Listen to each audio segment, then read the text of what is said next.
عرض سلام و خسته نباشید دارم خدمت بینندگان عزیز کانال ما. آرزو دارم که صحت و سلامت باشین. در این کانال پس از این برنامه های سیاسی تحلیلی را خدمت شما تقدیم میکنیم که موضوعات افغانستان، منطقه و جهان مورد تحلیل و بررسی و کنکاش قرار خواهد گرفت. در این روزا موضوعی که بسیار سر و صدا برپا کرده و موضوعی که واکنش های بسیار گسترده را در سطح جهان داشته و رسانه ها بسیار به او پرداخته، مشاجره لفظی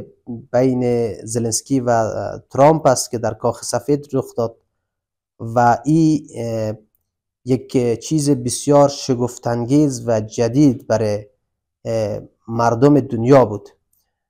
شاید خیلی از بحث ها و خیلی از دیدارهای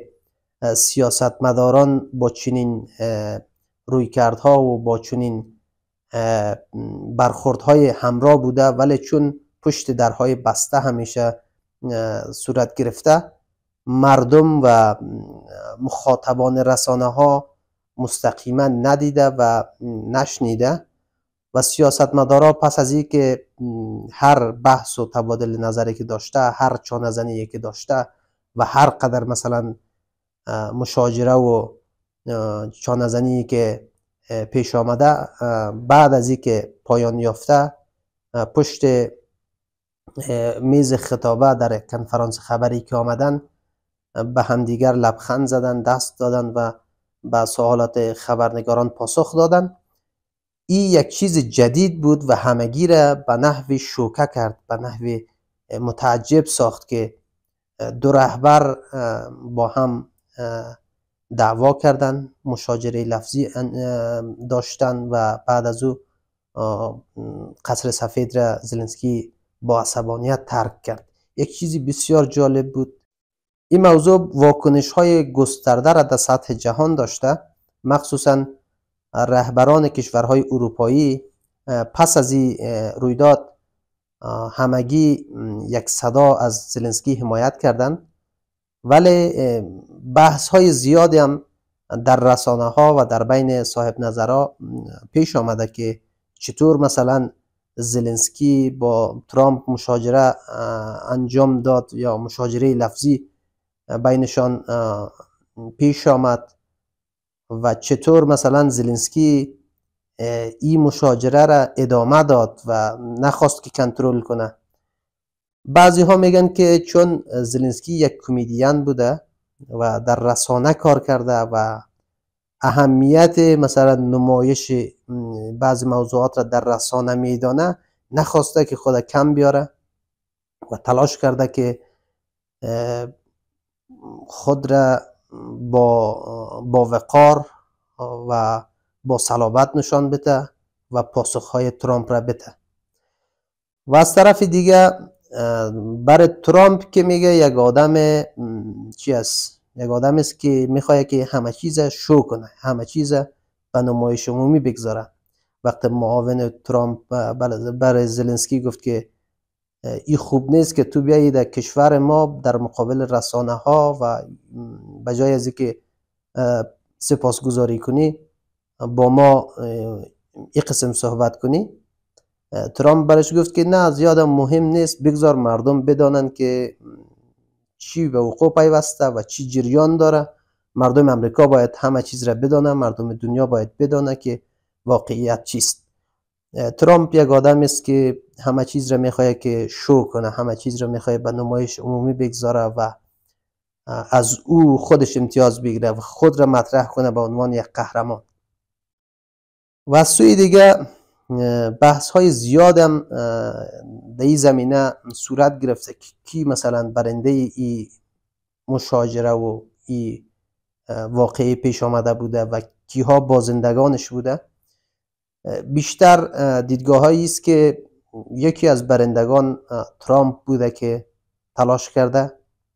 واقعیت ها را برای جامعه امریکا به نمایش بگذاره، برای مردم امریکا ایره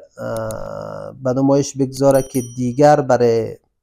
امریکا منافع خودش مهم است، یعنی چیزی که با سرنوشت مردم امریکا ارتباط داره و چیزی که میتونه منافع امریکا را تأمین کنه او را ما در اولویت قرار دادیم. ما به خاطر اروپا، به خاطر مثلا اوکراین، به خاطر دیگر هم پیمانان ما هزینه نمی کنیم، یعنی مردم امریکا را قربانی نمی کنیم منافعش را. به او خاطر چیزی که مهم است منافع امریکا مهم است و ما همین رقم با جدیت منافع امریکا را در نظر میگیریم و هر کسی که باشه، چی دشمنان ما باشه و چی شرکای مثلا راهبردی ما باشه، ما زیر فشار قرار میدیم تا منافع ما تأمین شود. از طرف دیگه بعضی ها معتقدند که یکی از برندگان این رویداد میتونه خود زلنسکی باشه که برای مردم اوکراین وانمود کرده که ما یک رهبر هستم که از منافع مردمم کوتاه نمیایم و هر جایی که میرم تلاش میکنیم که صدای مردم اوکراین باشم، خواسته های مردم اوکراین را مطرح کنم و هیچ جای مثلا از منافع کشورم کوتاه نمیایم، چه کاخ سفید باشه یا مثلا کاخ کرملین باشه یا کسی مثل پوتین در برابرم باشه یا مثل ترامپ. به این دلیل میگن که یکی از کسانی که توانسته خود را مثلا تبارز بده در اونجا زلنسکی است. اما برنده دیگه نمیتونه کسی جز پوتین باشه که پوتین همونطور که رسانه های غربی در جریان جنگ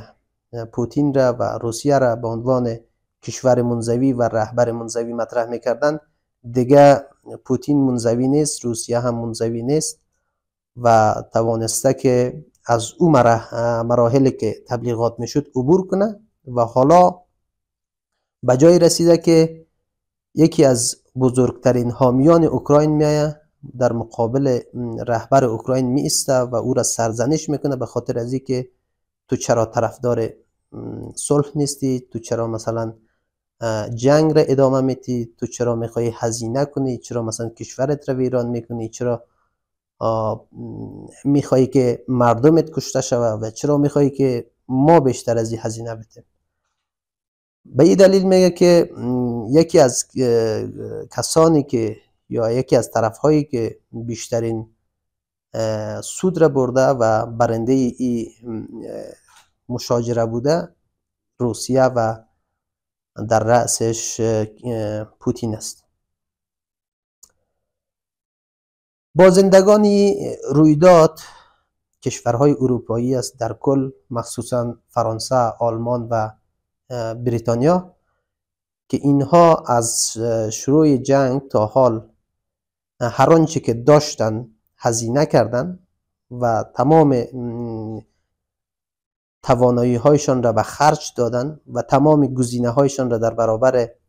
روسیه استفاده کردن که فعلا دیگه هیچ گزینه‌ای برای فشار بر روسیه و برای چانه‌زنی در بحث ها و مثلا مذاکرات چیزی نداره. همه چیز را استفاده کرده ولی در پایان هم چیزی حاصلش نشده و حالا هم بازنده اصلی اروپا و همین 3-4 کشوری که نام گرفتم اینها هستند. و همینطور بازنده این رویداد کشور اوکراین است، اوکراینی که در جنگ قرار داره و در چند سال تمام هستیش را به خرج داده تا در مقابل روسیه ایستادگی کنه و در پایان بزرگترین حامیش را، بزرگترین کشور همپیمانش را که کمک میکرد در جنگ از دست داده و این میتونه که روسیه را خیلی، اوکراین را خیلی زیر فشار قرار بده و در آینده این فشارها سبب از این میشه که اوکراین بدون به دست آوردن هیچ امتیازی مجبور صلح را بپذیره و تمام امتیازات را برای روسیه بده.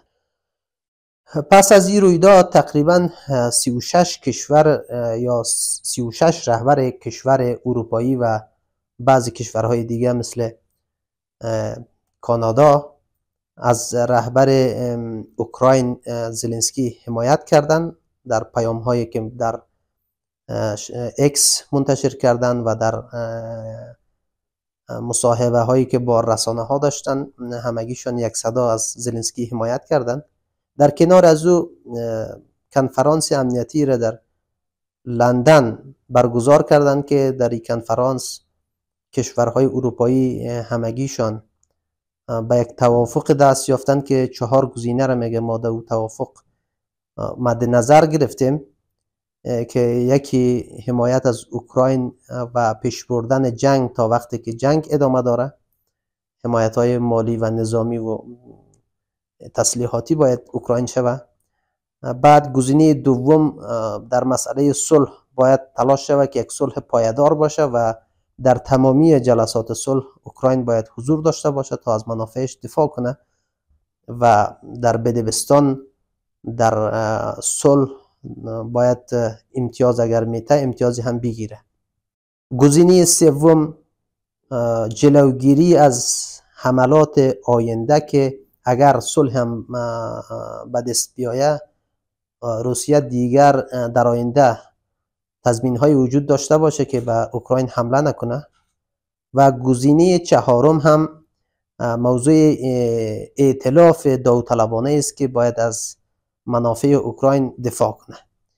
این 4 موضوع در کنفرانس امنیتی لندن که بعد از این مشاجره لفظی